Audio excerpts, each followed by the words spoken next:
Yesterday morning, I was the chairman of the first session on the clinical treatment of myeloma patient, and in a particular subset of patients. I'm talking about the elderly patients that usually are over the age of 65 years. The title of my presentation was the changing of dynamics of the treatment of this subgroup of patients, and what are the novelties that emerged from this session. I think that I can summarize in two main points. The first one is the continuous of treatment of the myeloma patient. The first data that has been presented is the relevance of the maintenance treatment. If you are treating with conventional chemo and then you are adding at maintenance, usually with lenalidomide, the event-free survival is really prolonged. And this is the first data. The other one is that if you are inducing with chemo plus novel agent a patient, you are increasing the response rate cycle by cycle. If you are giving more therapy, you are obtaining a better response. The longer the therapy, the better the response rate. So if you add this concept at presentation and maintenance, you see that you have some sort of continuous treatment, and this was the title of this session. You have to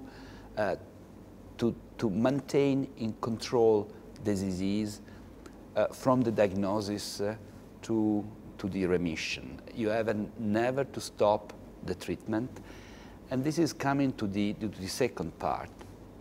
How is possible to continue the treatment? You can continue the treatment if the treatment is not toxic. Otherwise, you are giving the maximum tolerated dose today, and you have the toxicity tomorrow. You have to continue every day the treatment, so you have to prevent toxicity, and we are going toward some sort of a personalized therapy. The elderly patients, of course, are not all the same. We need some more precise instrument to evaluate the chronological age and the biological age. If you see the wonderful treatment that we have today, right now, we are able to obtain wonderful response rate and wonderful prolonged survival, but in a subset of patients, and the other are discontinuing the therapy. The rate of discontinuation in this new treatment is about 30–35%, and that's something that is not possible to have. We have to change it. We have to tune our regimen and to adapt to all our patients. So, in summary, the continuous treatment and the dose adjustment are the two main points that has been discussed yesterday morning for the elderly patients. We need a collaboration between the hematologist and the geriatrician. Doesn't exist just one doctor. Does exist a collaboration between different doctors that have to evaluate the patient on the chemo point of view and on the geriatric assessment on the other one, and they have to join for the better treatment of our patients.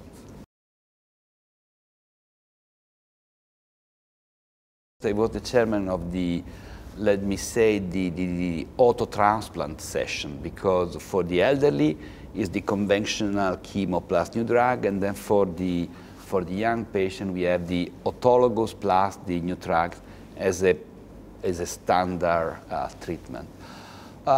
Well, here again there are two or three main topics that emerged from the session.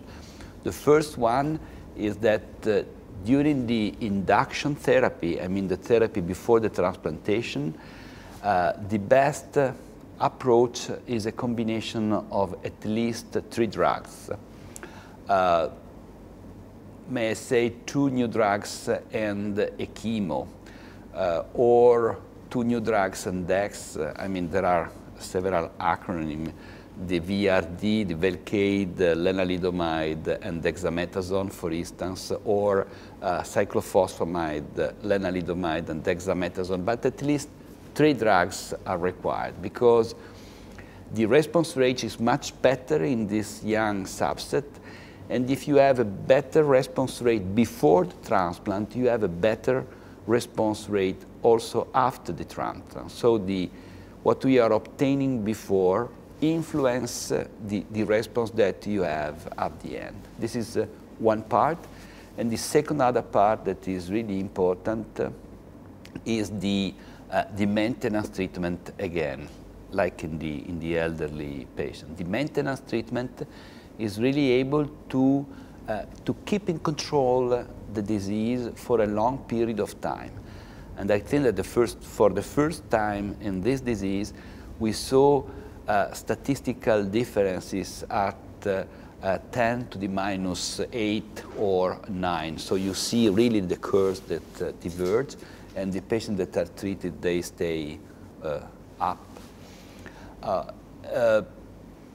Today, we will have during the Congress a session devoted to the second primary malignancies, because in this patient subgroup treated for a long period of time, some secondary leukemia emerged, and that was a matter of concern.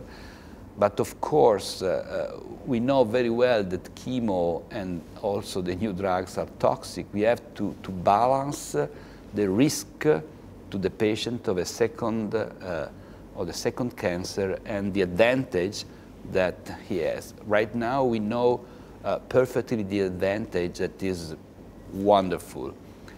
We have to check a little bit better about the second cancer, because in every treatment the toxicity has to be evaluated carefully. But in my opinion, the advantage and the disadvantages are clearly in favor of the treatment, but we have to be careful. Absolutely. Okay. Some retrospective studies and some new projective studies to test all these hypotheses.